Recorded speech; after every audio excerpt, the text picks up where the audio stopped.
Wanita itu begitu disebutkan oleh Nabi, wanita itu adalah makhluk yang naqisatu aqlin wa dinin. Makhluk yang lemah akal dan lemah agamanya. Kenapa wanita itu dikatakan oleh Nabi lemah akalnya?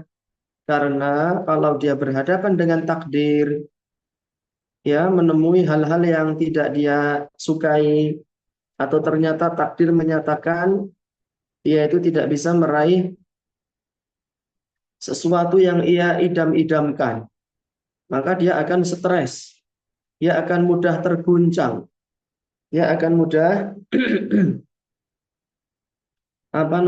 mengalami tekanan jiwa. Maka dia disebut makhluk yang naqisatu aqlin. Sehingga wanita ini tidak cocok untuk menjadi pemimpin. Wanita ini tidak cocok untuk menjadi pemimpin. Kemudian disebut naqisatu din, wanita ini lemah agamanya. Kenapa? Karena kalau dia haid, dia tidak bisa melakukan sholat. Dia tidak bisa melakukan puasa, dia tidak bisa melakukan tawaf, dan banyak kewajiban-kewajiban agama yang menjadi tertinggal dikarenakan apa? Masa haid yang dia alami. Sehingga dikatakan wanita itu makhluk yang lemah akal dan lemah agamanya. Fatas'a ila tahqiqihi walau fi ghairi mardatillah. Sehingga wanita ini tas'a, dia berupaya, berusaha ila tahqiqihi untuk mewujudkan cita-citanya. Walau fi ghairi mardatillah, meskipun dengan cara-cara yang tidak diridhai oleh Allah Subhanahu wa taala. Wanita ini secara asal suka dengan harta, dengan perhiasan, dengan gemerlapnya dunia. Lelaki juga suka, tetapi secara umum ya, kecintaan wanita kepada harta ini melebihi lelaki. Bahkan terkadang para lelaki itu dia melakukan hal-hal yang diharamkan karena bujuk rayu wanita. Nah, karena dia mendapati tekanan jiwa, cita-citanya tidak bisa dicapai, maka dia berupaya, berusaha untuk mewujudkan cita-citanya walau fi ghairi mardatillah. Meskipun dengan cara-cara yang tidak diridhai oleh Allah Subhanahu wa taala. Fatal ja'u ila sahirin, sehingga dia pergi kepada tukang sihir, yakhda'uha, di mana tukang sihir itu menipunya, wa yakhtali biha, dan mempermainkannya. Wa qad yahtaqu irdaha, dan terkadang tukang sihir ini merusak harkat dan martabatnya, yang disebut dengan dukun cabul, naudzubillahi min dzalik. Wa ya'muruha bil audati ilaihi marratan ba'da ukhra. Dan si tukang sihir ini memerintahkan kepada wanita tadi agar kembali kepada dia marratan ba'da ukhra, terus menerus. Litahqiqi ma'aribiha, agar dia bisa mewujudkan apa yang menjadi keinginan dan cita-citanya. Waqad yasharuha fata'udu ilaih. Terkadang tukang sihir ini menyihir wanita itu, ya, supaya dia mudah diatur, nurut, ya, fata'udu ilaihi, kemudian dia senantiasa kembali kepada tukang sihir. Nanti sepekan lagi ke sini, 3 hari lagi kamu ke sini, kita adakan ritual. Lihat aku malaha, agar dukun ini bisa bebas mengambil hartanya. Wayahtaka irdaha, dan juga menginjak-injak harkat dan martabatnya. Al-Imamul Qurtubi rahimahullahu ta'ala. Qurtubi itu kalau di zaman dulu namanya Cordoba, Cordova. Itu ada di Andalusia, ada di Spanyol. Jadi kaum muslimin itu dulu menduduki Spanyol ini, ya, dan Spanyol ini, Andalusia ini melahirkan banyak sekali para ulama. Dan kekuasaan Islam bertahan di sana kurang lebih 800 tahun lamanya. Ya, tapi kemudian negeri Andalusia ini dijajah oleh orang-orang Salibis dan berubah menjadi negeri kafir yang sekarang menjadi negeri Spanyol. Dan di antara ulama yang lahir dari Andalusia adalah Al-Imamul Qurtubi rahimahullahu taala. Dan kemudian ada juga Al-Imam Ibnu Hazm Al-Andalusi, ada Imam Abdul Walid Al-Baji Al-Andalusi. Banyak sekali. Ada Al-Imam Al-Buhlul bin Rashid Al-Qayrawani. Semuanya adalah para ulama yang muncul dari negeri Andalusia atau Spanyol. Ada ahli tafsir namanya Imam Abu Hayyan Al-Andalusi. Nah, Al-Imamul Qurtubi dari Cordoba, beliau mengatakan, wa aktsaru ma yata'atahu minal ins an-nisa'u. Mayoritas orang yang menjadi korban sihir dari kalangan manusia itu adalah para wanita.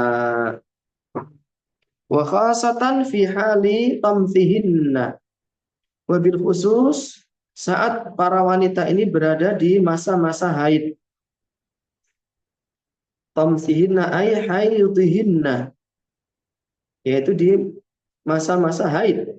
Kenapa wanita itu di masa haid mudah sekali terkena efek dari sihir?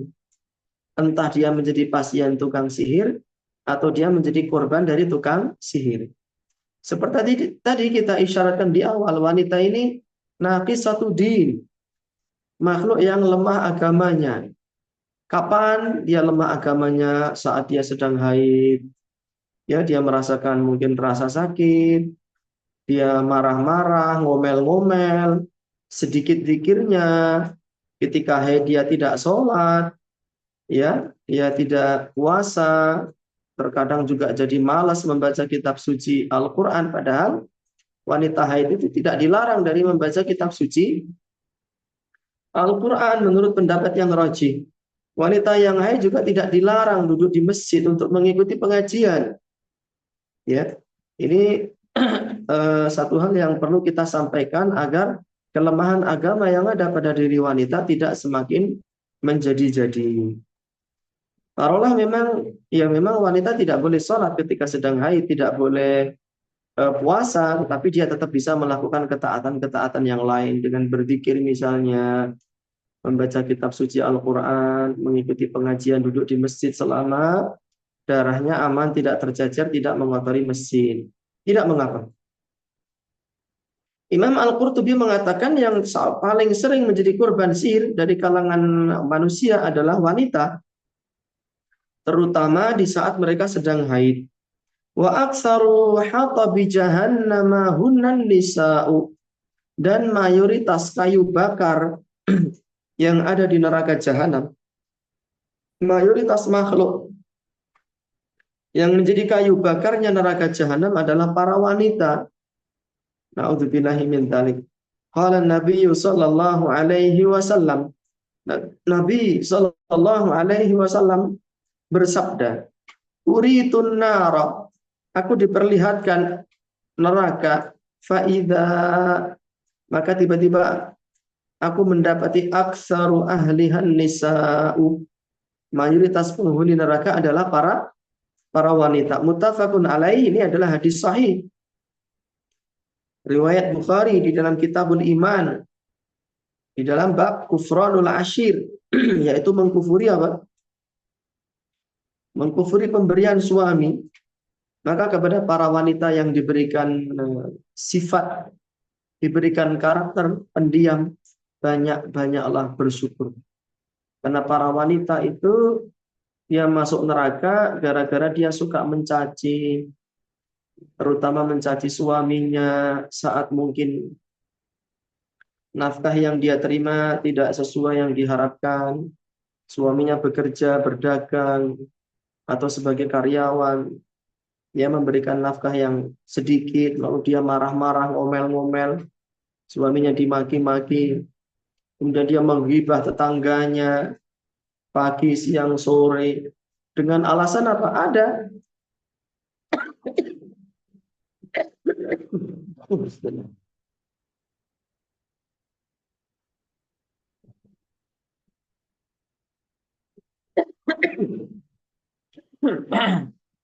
Sebagian akhwat kita itu mencari pembenaran untuk banyak bicara hal-hal yang tidak baik, untuk ngomel-ngomel dan marah-marah. Kenapa dia menerima satu teori bahwa seorang wanita itu dalam satu hari dia harus mengeluarkan 3.000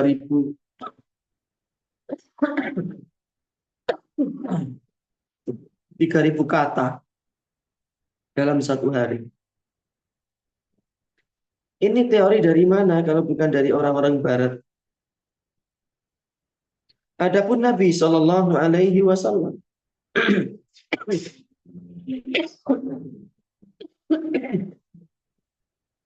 beliau mengatakan,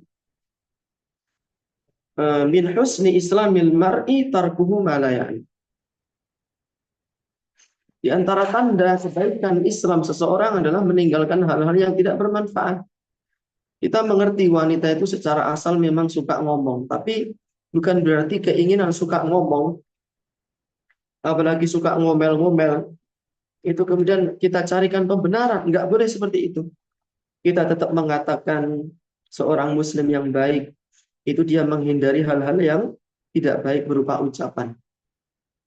Ya, kalau sekiranya para ummahat kita, para akhwat kita, setiap kali kumpul, ngerumpi, itu isinya hanya ghibah, lebih baik tidak usah ngumpul. Pepatah mengatakan, liqa'un nas laisa yufidu syai'an siwal iksar min qilin wa qali. Fa'aqlil min liqa'in nas illa li akhdil ilmi au li islahi hali. Bertemu dengan manusia itu tidak memberi manfaat apa-apa, kecuali hanya mengkoleksi katanya dan katanya. Maka persedikitlah bertemu dengan manusia, illa li akhdil ilmi, kecuali untuk menuntut ilmu, au li islahi hali, atau untuk memperbaiki kualitas diri. Di luar itu, kalau kita kumpul dengan manusia hanya berisi ghibah, namimah, adu domba, ya ngomel-ngomel, hal-hal yang tidak perlu. Sebaiknya kita menghindari dan kita menahan lisan kita. Kemudian beliau mengatakan lagi, fa'alan nisa'i, maka wajib bagi para wanita an yattaqinallaha, untuk mereka bertakwa kepada Allah Subhanahu wa taala. Fataqwallahi hiyal jalibatu lis-sa'adati wal masarrat. Takwa kepada Allah Subhanahu wa taala, hiyal jalibah, itu adalah satu perkara yang akan menghasilkan lis-sa'adah, kebahagiaan, wal masarrat, dan hal-hal yang akan membuat kita ceria, baik di dunia maupun kelak di akhirat. Tidak ada orang itu menyesal karena diam, tapi banyak orang itu menyesal karena dia telah berbicara. Dan seorang pepatah mengatakan kalau kita berbicara, kita itu hanya mengulangi sesuatu yang pernah kita dengar. Tapi kalau kita mendengar, barangkali kita mendapatkan sesuatu yang belum pernah kita dapati sebelumnya. Allah Subhanahu wa taala, Allah Subhanahu wa taala berfirman, "Wa may yattaqillaha yaj'al lahu makhraja wa yarzuqhu min haitsu la yahtasibu." Surat At-Talaq ayat 2 sampai 3. Wa man, barang siapa yattaqillaha, bertakwa kepada Allah, yaj'al lahu, Allah akan menjadikan untuk dia makhraja, jalan keluar. Wa yarzuqhu, dan Allah akan memberikan rizki kepada dia min haitsu la yahtasibu, dari jalan yang tidak disangka-sangka. Maka ketakwaan di dalam berbicara, ketakwaan di dalam bersikap, itu adalah satu hal yang penting. Seorang yang tidak memiliki ketakwaan, dia akan mengumbar lisannya, berbicara ke sana ke sini dengan tanpa kontrol.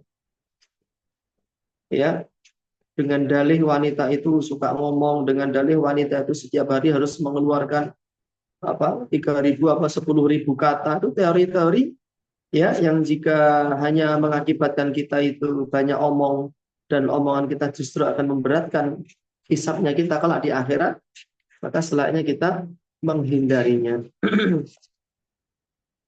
Wa alaihin ar-ridha bil maktubi, maka para wanita itu hendaknya dia ridho bil maktubi, dengan takdir yang telah tertulis. Yakinilah bahwa semua yang terjadi di alam semesta ini sudah tertulis. ada yang menjadi admin kajian SIP, ada yang menjadi ketua SIP, ada yang menjadi sekretaris, ada yang jadi bendahara, ada yang menjadi verifikator, ada yang menjadi donatur. Itu semua sudah tertulis 50.000 tahun sebelum Allah menciptakan dunia ini. Sehingga para wanita itu harus sering diingatkan. Kalau dia tidak mendapatkan apa yang dia cita-citakan, kita katakan, yaitu takdir kita. Dan tidak akan meleset rezeki pemberian Allah kepada kita. Rezeki itu sudah tertakar dan tidak akan tertukar. Makanya di dalam hadis yang sahih, Nabi mengatakan, Awalu ma khalaqallahu al-qalam. Faqala lahu uktub. Qala wa ma aktub? Qala uktub ma huwa kain ila an taqum as-sa'a. Makhluk pertama yang Allah ciptakan adalah qalam. Ini para ulama berbeda pendapat ini tentang pembacaan awalu atau awalah. Sebagian ulama ahli sunnati wal jamaah itu berpendapat makhluk yang pertama kali diciptakan oleh Allah itu adalah al-qalam. Dalilnya adalah sabda Nabi, awalu ma khalaqallahu al-qalam. Makhluk pertama yang Allah ciptakan adalah qalam. Kemudian baqalallahu uktub, Allah Ta'ala berkata kepada qalam, tulislah. Qala wa ma aktub. Qalam menjawab, apa yang harus aku tulis? Qala uktub ma huwa kain ila an taqum as-sa'a. Tulislah seluruh kejadian yang akan terjadi di dunia sampai datangnya hari kiamat.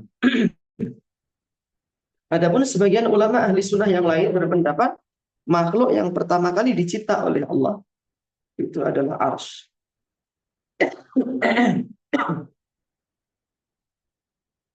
Makhluk yang pertama diciptakan adalah arsy, singgasana Allah Subhanahu wa taala.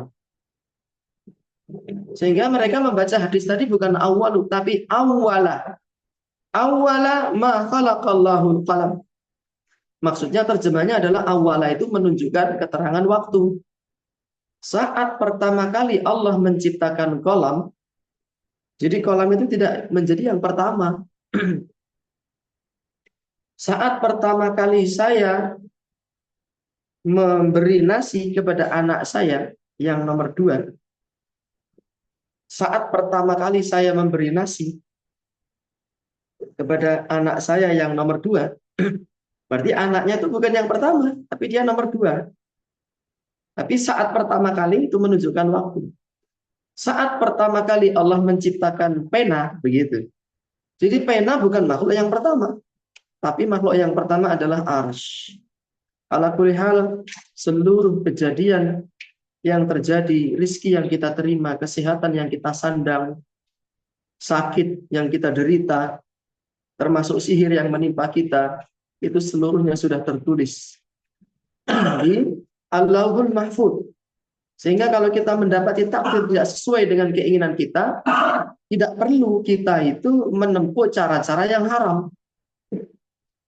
Syekh Uthman bin Muhammad Al-Khamis mengatakan, kalau para koruptor itu yang mengkorupsi duit sampai triliunan, mereka mau menahan diri ya sejenak, maka uang triliunan itu yang menjadi rezeki dia itu akan datang kepada dia dengan cara yang halal. Entah bagaimana caranya, tidak tahu.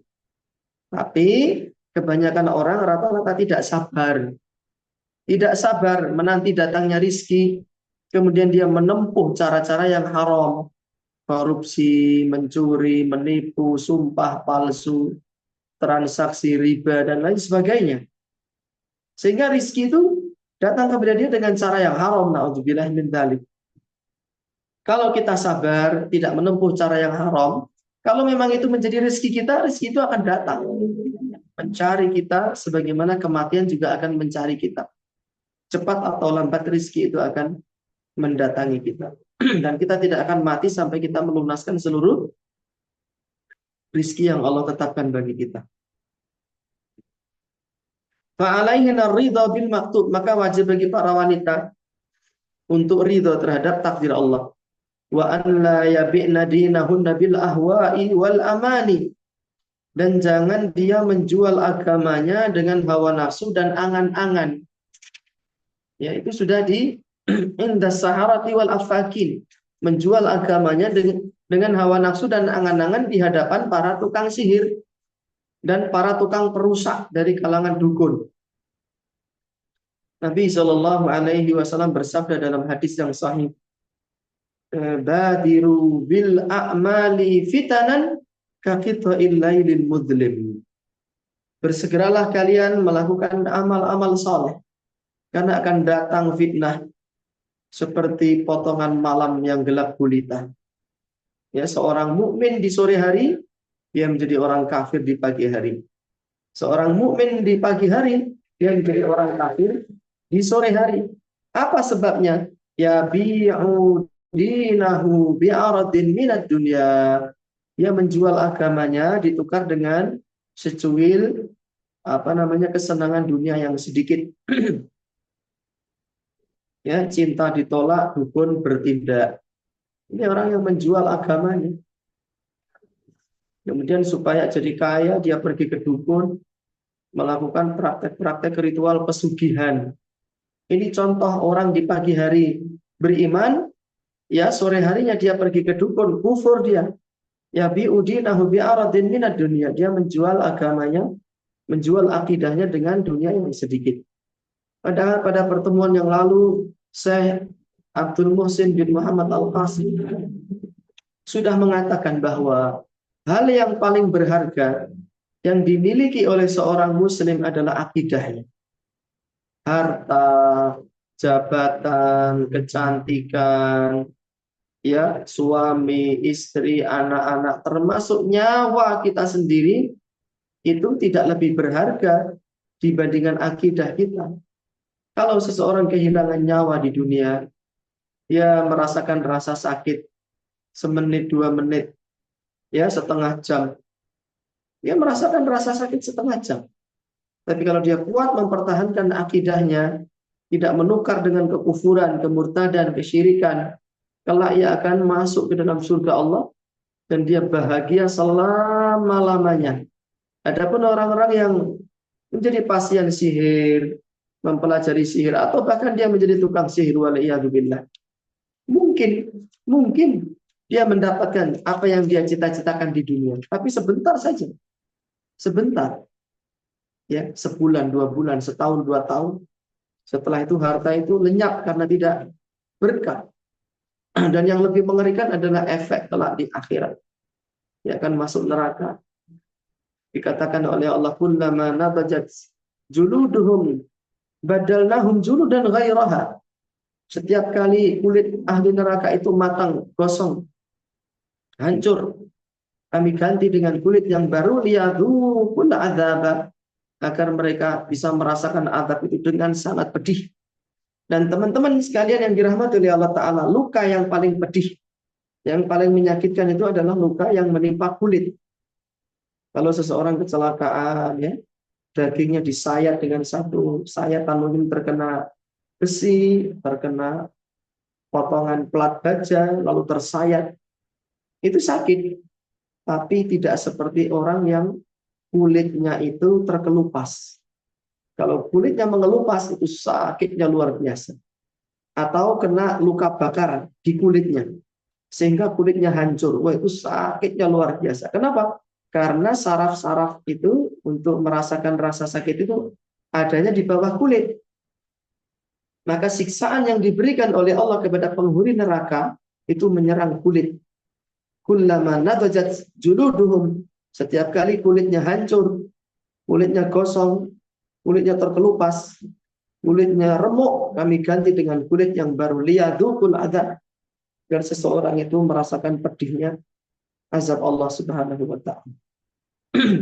Wa idza aradna tahqiqa amrin, apabila dia ingin menggapai cita-citanya, fa'alaihinna, maka wajib bagi dia al-iltija'a ilallahi bid-du'a, agar dia itu mengungsi, mengadu kepada Allah Subhanahu wa ta'ala dengan berdoa, wal ilhahi alaih, dan merengek-rengek kepada Allah Subhanahu wa ta'ala, fit talab, di dalam meminta. Karena diterangkan oleh Syekh Abdul Razak bin Abdul Muhsin Al-Abad Al-Badar di dalam kitab Fiqhul Adaiyati wal Adkar, Salah satu penyebab doa seseorang diijabah oleh Allah adalah dengan al-ilhah, yaitu dengan merengek-rengek. Maksudnya apa? Mengulangi doa kita terus. Tidak cukup 3 kali, tidak cukup 7 kali. Kalau kita pergi ke masjid, kalau para umahat, para akhwat, adik-adik remaja putri yang sholat di rumah, mendengar adzan, kita sholat rawatib misalnya qabliyah, setelah sholat rawatib angkat tangan, berdoa kepada Allah. Diulangi puluhan kali sampai qomat. Ketika qomat kita turunkan tangan lalu kita sholat wajib. Selesai sholat wajib, sholat ba'diyah, kita bisa berdoa lagi puluhan kali. Ya, kita merengek-rengek. Bukan hanya sekali, 2 kali. Misalnya kita meminta agar anak kita dihindarkan dari keburukan internet. Itu tips dari salah satu guru saya. Kalau kita menginginkan anak kita terhindar dari keburukan internet, orang tua ini harus benar-benar berdoa merengek-rengek kepada Allah. Allahumma srif an waladi soal internet, ya Allah, palingkanlah dari anakku keburukan internet. Bukan sekali 2 kali, belasan kali, puluhan kali, kalau perlu ratusan kali. Kalau kita merengek-rengek dengan penuh ikhlas, mengangkat tangan, disertai makanan minuman yang kita minum itu makanan dan minuman yang halal, dan kita tidak melakukan hal-hal yang menjadi penghalang dikabulkannya doa seperti memutus silaturahim, memakan makanan yang haram, insya Allah Allah akan mengabulkan doa dan permintaan kita. Kita tidak butuh kepada dukun, tidak butuh kepada pesugihan. Nabi mengatakan syaraful mu'min qiyamuhu bil lail wastighna'uhu 'anil nas. Kemuliaan seorang hamba itu dia berdiri sholat tahajud malam hari meminta kepada Allah. Wastighna'uhu 'anil nas. Dan dia tidak butuh kepada manusia, dia butuhnya kepada Allah Subhanahu wa taala, senantiasa merengek dan meminta pertolongan kepada Allah. Fahuwa jalibun naf'i. Allah lah yang bisa mendatangkan kemanfaatan, wadafi'ud dur, dan bisa menolak kemadaratan. Qala subhanahu wa ta'ala, Allah Subhanahu wa ta'ala berfirman, wa iyamsaskallahu bidur, apabila Allah Subhanahu wa ta'ala menimpakan kepada engkau kemadaratan, fala kashifa lahu illa huwa. Tidak ada yang bisa mengangkat, menghilangkan kemadaratan itu kecuali Dia, Allah Subhanahu wa ta'ala. Wa iyuridka bi khairin, dan apabila Allah menginginkan, menghendaki kebaikan bagi engkau, fala radda li fadlih, maka tidak akan ada yang bisa menolak keutamaan Allah yang akan diberikan kepada kita. Surat Yunus ayat 107. Maka teman-teman sekalian, halaman ini dan juga satu halaman setelahnya memberi peringatan secara khusus kepada kaum wanita, karena mereka makhluk yang lemah akal dan lemah agamanya, sehingga ketika tidak mendapatkan apa yang dia inginkan, biasanya dia akan mengambil jalan pintas, pergi ke dukun. Makanya orang-orang yang sering menjadi korban penipuan itu adalah para wanita. Saya punya seorang kawan itu, hanya karena ditelepon saja, ditelepon diiming-imingi hadiah, ya, lalu disuruh pergi ke ATM, disuruh mentransfer uang beberapa juta gitu. Itu dia manut, dia nurut. Kemudian setelah keluar dari ATM, dia pulang ke rumah, dia baru sadar, aduh kenapa saya tadi kok transfer ke nomor rekening orang yang baru saya kenal. Ya, dia baru sadar kalau dia kena tipu, yang menjadi korban gendam, korban sihir, yang sering menjadi pasien dukun. Itu rata-rata adalah para wanita. Maka hendaknya para wanita meluangkan waktu untuk mempelajari ilmu akidah dan menguatkan konsep akidah berkaitan dengan masalah takdir ini, agar dia termasuk orang-orang yang tidak mudah ditipu dan dipermainkan oleh para pendusta-pendusta agama. Demikian saja mungkin yang bisa saya sampaikan pada kesempatan sore hari ini, karena biasanya itu ada beberapa pertanyaan, ya. Maka sisa waktu yang ada ini ada 10 menit. Jika ada pertanyaan nanti bisa disampaikan lewat Mas Ega, ya. Wallahu taala alam bishawab.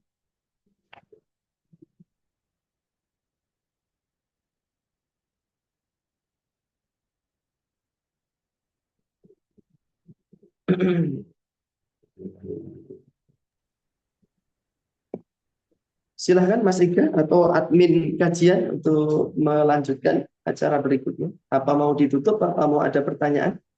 Siap Ustadz, Barakallahu fikum, Afan.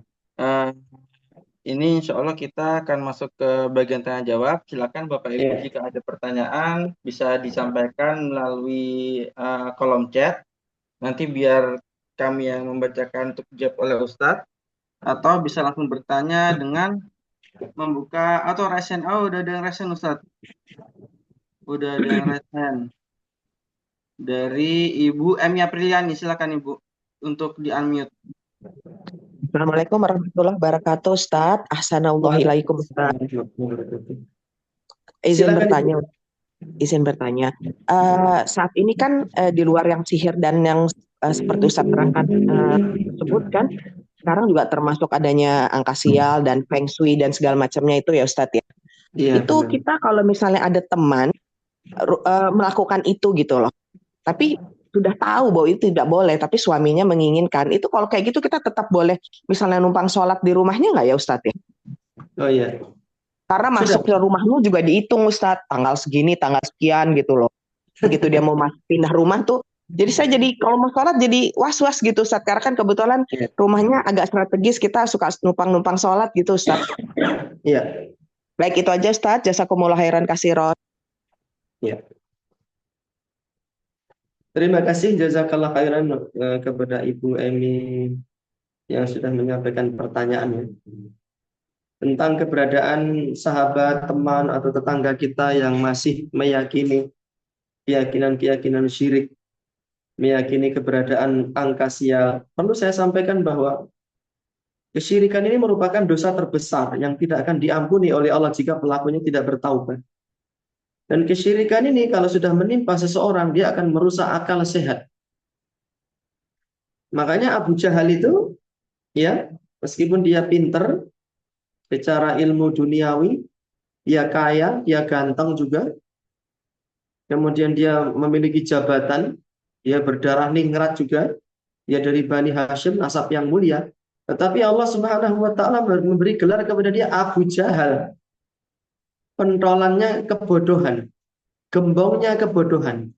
Kenapa? Karena kesyirikan ini kalau sudah menimpa seseorang, ya, dia akan merusak akal. Orang-orang yang kuliah S1, S2, S3, mungkin dia mengambil jurusan ilmu filsafat ya, cara berpikir yang senantiasa ilmiah, mengedepankan logika. Tapi saat dia punya perusahaan maskapai penerbangan atau punya perusahaan hotel, dia takut loh dengan angka 13 itu. Dia meyakini angka 13 itu bisa menimpakan kesialan.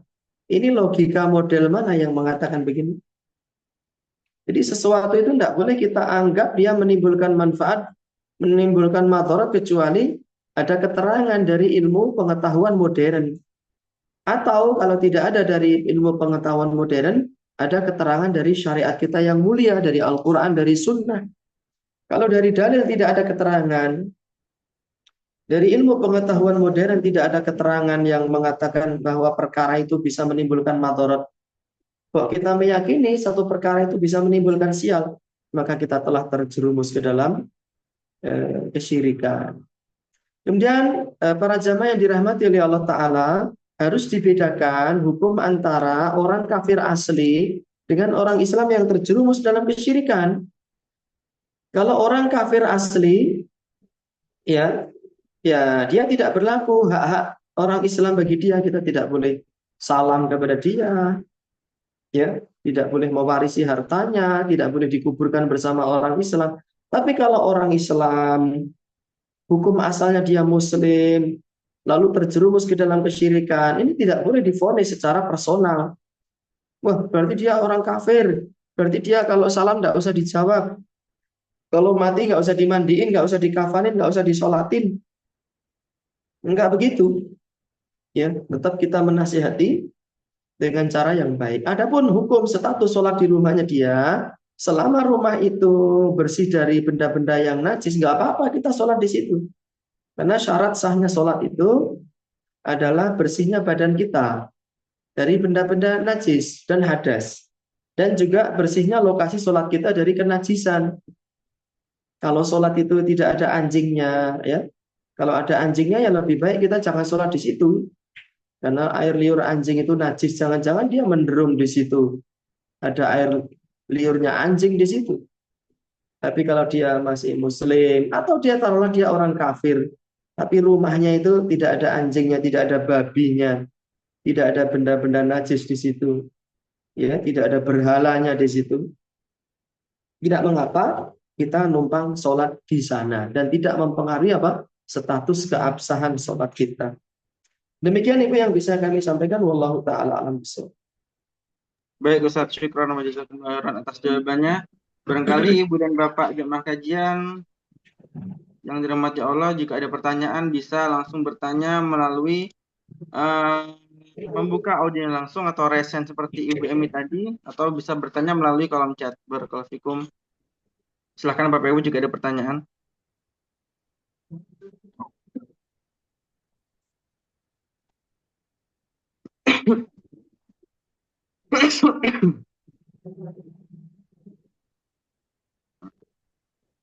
Dari Ibu Nida, Ustadz. Silakan Ibu Nida Ya. untuk membuka audionya. Assalamualaikum warahmatullahi wabarakatuh, Ustadz. Waalaikumsalam warahmatullahi wabarakatuh. Alhamdulillah Silakan. ala kulli hal. Alhamdulillah ala kulli hal, Ustadz. Ana lagi pernah dulu habis pernah ada dikirim sihir, Ustadz. Jadi Ya. banyak banget gitu yang dikirim, Ustadz. Terus kayak banyak gitu jinian tapi saya kayak lihat udara gitu. Terus saya ruqyah gitu, Ustadz.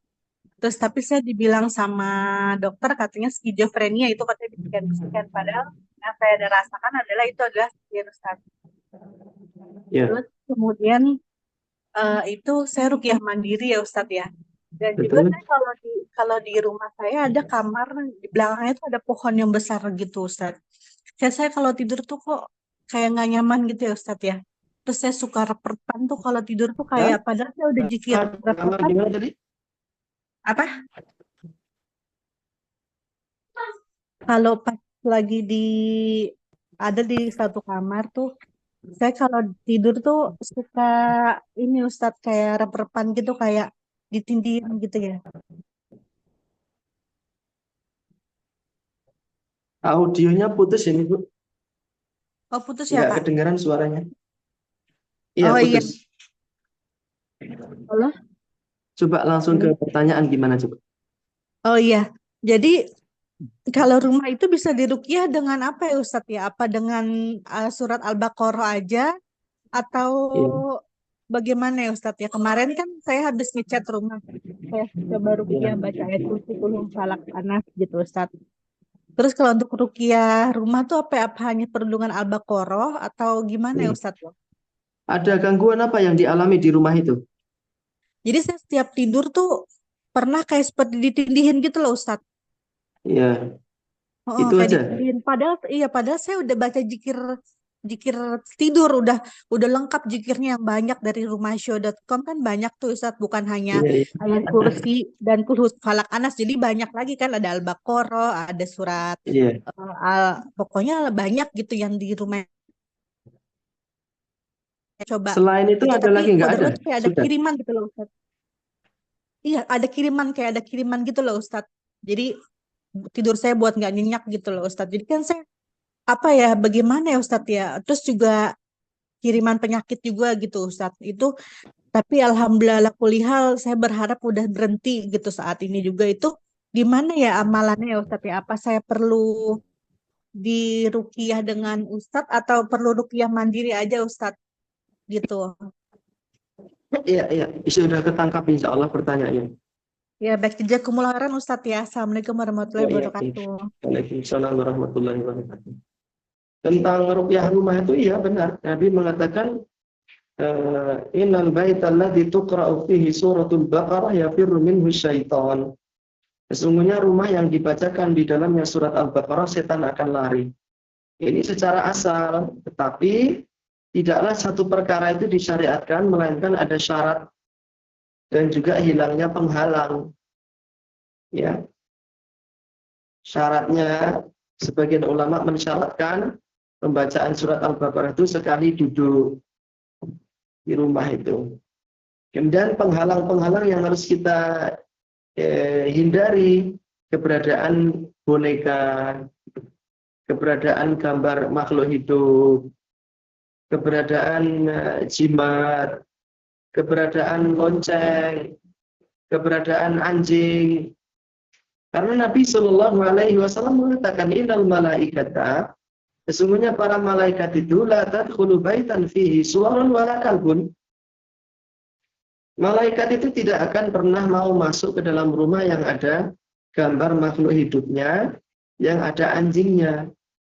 Jadi meskipun kita khataman surat Al-Baqarah sampai 1000 kali, kalau di rumah kita itu masih ada patung, ada boneka, ada gambar makhluk hidup, ada jimatnya, ya nggak ada fungsinya sama sekali.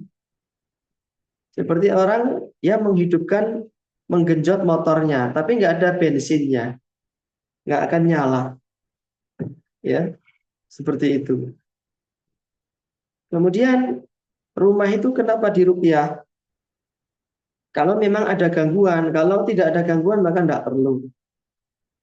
Ya, gangguannya kalau hanya karena tidurnya itu suka tindihan atau erep-erepan ya, itu penyebabnya dua. Bisa jadi memang disebabkan oleh jin, bisa jadi disebabkan oleh peredaran darah kita yang tidak lancar, seperti posisi tidur itu tidak bebas.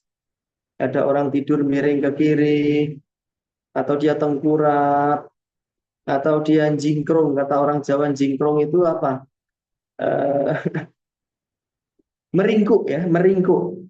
Tidurnya meringkuk. Sehingga jantung itu kesulitan. Tidak bisa memompa darah dan peredaran darah tidak bisa beredar dengan sangat maksimal. Dan itu bisa menyebabkan apa? Tindihan. Adapun ruqyah rumah secara umum yaitu tadi dibacakan surat Al-Baqarah, tetapi benda-benda yang dilarang oleh syariat itu harus dihilangkan terlebih dahulu. Dan yang terakhir berkaitan dengan ruqyah mandiri yang terus dilakukan, tapi kok sakitnya nggak hilang-hilang. Mungkin kita perlu mencoba metode baru, cara yang baru, yaitu kita membaca permulaan surat At-Taubah. Bara'atun minallahi wa rasulihi ila ladzina ahadtum minal musyrikin. Allah dan Rasulnya berlepas diri dari perjanjian yang kalian ikat bersama dengan orang-orang musyrikin. Karena jin yang sihir yang datang itu dia kan melalui perantara jin. Jin itu sebetulnya dia sudah nggak kuat kalau kita itu rajin beribadah, rajin membaca zikir. Dia sebenarnya nggak kuat. Tapi dia mau keluar nggak bisa. Kenapa? Karena dia terikat. Terikat oleh apa? Perjanjian yang mungkin ditanam oleh dukun atau ditanam oleh simbah-simbah kita zaman dulu. Maka ikatan yang mengikat jin itu perlu untuk diputus. Di antaranya dengan membaca ayat tadi berulang-ulang dan berniat meminta kepada Allah, berdoa kepada Allah agar Allah memutus ikatan jin yang ada pada diri kita dan rumah kita. Wallahu ta'ala alam bishawab. Baik Ustadz, syukran wa jazakumullah khairan atas jawabannya. Ini ada pertanyaan Ustadz lewat kolom chat, mungkin jadi pertanyaan terakhir untuk sore ini Ustadz ya. Ya. Dari Ummu Fikri Ustadz, Assalamualaikum warahmatullahi wabarakatuh. Ustadz, bagaimana jika buhul tidak bisa ditemukan? Apakah sihir tidak bisa hilang? Jazakallah khairan. Ya. Yang pertama saya sampaikan bahwa sihir itu seperti penyakit medis para jamaah. Penyakit medis itu ada yang sembuh, ada yang tidak sembuh. Demikian pula sihir, kalau menimpa kita, itu bisa sembuh. Banyak juga sihir yang tidak bisa sembuh. Ya memang sudah takdir Allah seperti itu. Makanya di dalam satu riwayat disebutkan Nabi Shallallahu Alaihi Wasallam dimintai doa oleh seorang wanita yang terkena penyakit. Dia kalau kumat itu sampai berguling-guling, sampai auratnya terlihat. Dia berdoa, wahai Rasul, doakan agar aku sembuh. Kata Rasul Shallallahu Alaihi Wasallam, kamu ridho terhadap sakit ini, ya selamanya. tapi kamu dapat jaminan surga dari Allah kalau engkau ridho menerima takdir ini, atau kamu saya doakan supaya sembuh, tapi nggak ada jaminan surga untukmu. Mana yang kamu pilih? Kata wanita tadi, saya pilih tetap sakit supaya saya mendapat jaminan surga dari Allah Subhanahu wa taala. Tapi tolong doakan kalau saya lagi kumat, aurat saya tidak terbuka. Dan Nabi Shallallahu Alaihi Wasallam menyetujuinya.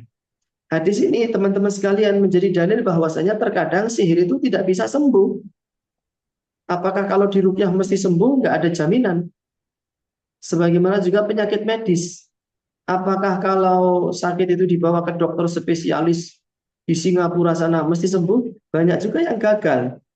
Menunjukkan bahwa penyakit sihir, penyakit medis itu tidaklah terjadi melainkan atas izin Allah Subhanahu wa taala.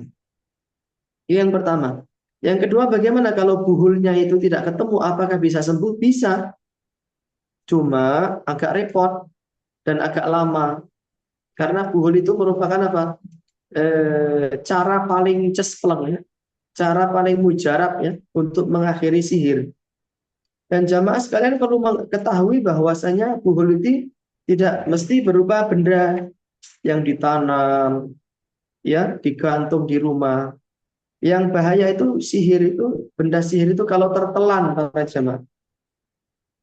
Ya masuk melalui minuman atau masuk melalui makanan sehingga dia nempel di usus. Itu mau diruqyah sampai berapa kali pun tidak akan hilang sebelum benda sihir itu keluar dari tubuh kita. Terus gimana caranya? Kata Syekh Abdul Muhsin bin Muhammad Al-Qasim, kita harus mengeluarkan benda sihir dari perut kita yang sudah tertelan itu. Yaitu dengan cara menggunakan daun sena makki. Itu di marketplace sudah banyak yang jual itu. Sena leaf, itu tulisannya. Kalau menurut tajwid Inggris kayaknya bacanya sena leaf gitu ya. Karena saya kurang tahu tajwid Inggris, Mas Ega. Cara bacanya iya, sena leaf gitu tulisannya. Itu berupa teh. Kita ambil 3 sendok daun senamaki ini, tapi senamaki ini bukan daun jati Cina ya. Ini perlu saya sampaikan karena banyak yang mengira daun sena itu sama dengan daun jati Cina. Beda ya. Nabi menyebutkan di dalam hadisnya bahwa senamaki ini bermanfaat untuk menguras usus kita. Jadi kita ambil daun senamaki, lalu direndam dalam air panas, nanti kalau sudah hangat-hangat kuku, kita bacakan ayat-ayat ruqyah. Ayat yang mana saja Ustaz? Semuanya boleh. Tapi yang paling bagus adalah Al-Mu'awwidhatain. Surat Al-Falaq dan surat An-Nas. Setiap kali kita baca satu surat, kita tiupkan ke teh senamaki. Baca Falaq, tiupkan. Baca An-Nas, tiupkan. Diulangi 3 kali. Lalu meminta kesembuhan kepada Allah Subhanahu wa taala. Meminta agar buhul yang tertelan itu hilang. Lalu kita minum itu. Ya, setiap hari minum sekali saja. Biasanya efeknya nanti kita suka mencret-mencret itu. Buang air besar, buang air kecil dalam jumlah banyak. Tidak apa-apa. Itu bagian dari proses detok. Untuk mengeluarkan benda sihir tadi itu. Ya, kalau tidak ada buhul yang bisa ditemukan, ya kemungkinan itu buhulnya itu tertelan. Dan biasanya ciri buhul yang tertelan itu sakitnya ada di perut. Sakitnya di perut terutama saat senja hari. Saat matahari sudah tenggelam, sakit perut yang sangat dahsyat. Sementara pemeriksaan laboratorium yang dilakukan oleh dokter tidak mendeteksi adanya penyebab sakit perut. Nah, itu kemungkinan benda sihirnya tertelan. Ya. Bisa sembuh buhul itu saat tidak ditemukan, tapi prosesnya jadi agak lama, jadi agak ribet. Tapi sebagai seorang muslim mukmin yang baik, kita nggak boleh putus asa. Kita harus fight, berjuang terus-menerus. Tidak boleh menampakkan sikap lemah di hadapan setan. Ya. Inna kaidas syaitani kana dha'ifa. Sesungguhnya tipu daya setan itu lemah. Tipu daya setan lemah. Kalau kita menampakkan kelemahannya, setannya senang dia. Maka jangan pernah menampakkan kelemahan dan ketakutan di hadapan setan dan hamba-hamba setan dari kalangan tukang sihir dan tukang dukun. Semoga bermanfaat. Wallahu ta'ala a'lam bishawab. Baik, syukran wa jazakumullah khairan Ustadz atas penjelasannya pada sore hari ini. Sudah menjelaskan tentang kaitan sihir dengan wanita. Barakallahu fikum. Insya Allah Bapak dan Ibu jamaah kajian kita akan bertemu kembali dengan Al-Ustadz kajian online Al-Ustadz Abdul Aswad Al-Bayati pada pekan pertama insya Allah pada bulan November.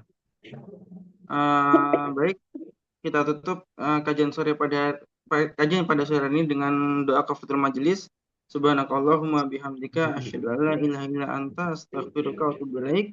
Wassalamualaikum warahmatullahi wabarakatuh. Waalaikumsalam.